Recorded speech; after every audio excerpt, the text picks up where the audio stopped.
Victoriosa. Victoriosa. Yisai Sarit. Sí. Tu te l'has llegit en Club Editor, jo me l'he llegit amb sigilo. Molt bé. I va ser un llibre que em va arribar perquè em vas dir, comença-te-la a mirar, i tots junts vam arribar a una conclusió, és que el llibre ens agradava molt. Però ja ho explicarem. Jo no sabia que era el Yisai Sarit, però tu sí, perquè ja havíeu comentat aquí un altre llibre d'ell. És un home, és una literatura, podríem dir, completament nada hebrea, no? Israelí, de l'estat d'Israel. O sigui, tot el que explica a les novel·les que jo he llegit d'ell és Israel. Descriu i analitza...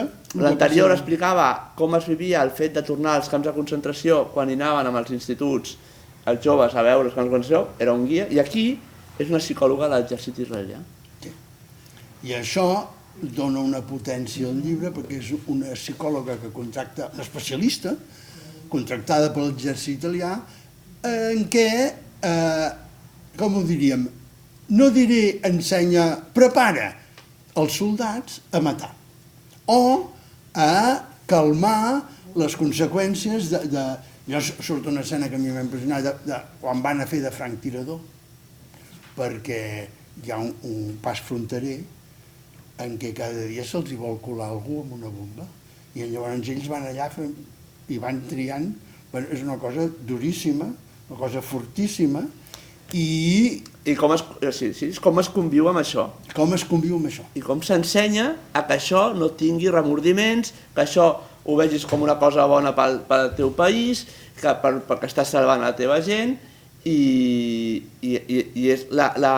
O sigui, planteja una sèrie de dilemes enormes que el llibre tracta amb una certa fredor descriptiva, no? Bueno, és que el personatge principal, aquesta dona, aquesta psicòloga, és molt freda. És molt freda, molt dura. I el joc de la novel·la és com confronta ella aquesta fredor i aquesta cosa amb la seva vida personal. Té un fill que ha d'anar a l'exèrcit i que vol anar a l'exèrcit. I això, clar, és on hi ha el dilema. Però a mi la part interessant del llibre, jo et diria que com a novel·la potser no m'hagués interessat. Fins i tot diria. Em costa d'arribar i podem discutir si és una bona novel·la o una mala novel·la. El que passa que el que explica, el que m'informa, el que em dona a conèixer o el que m'incita a pensar de com funciona la ment humana en aquests entorns és molt potent. El llibre està molt ben escrit, molt...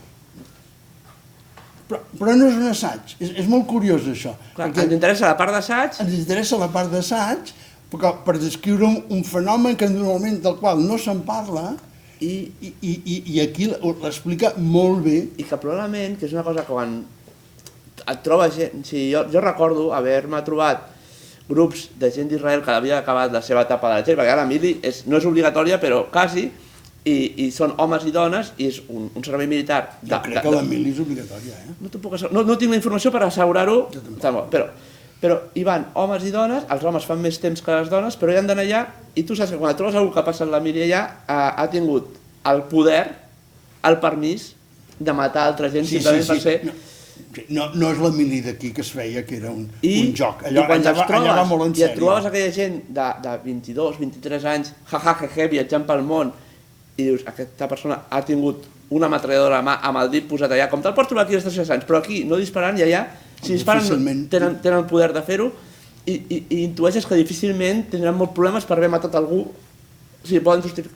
Llavors, com explica això? Com els entrenen? Com fan aquesta preparació? I que...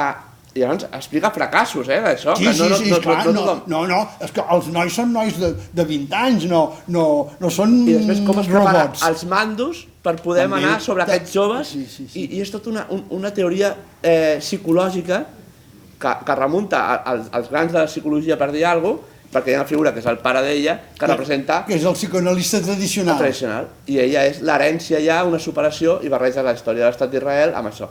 No és un llibre sionista. No, perquè ell descriu el fenomen, no et diu que t'agradi.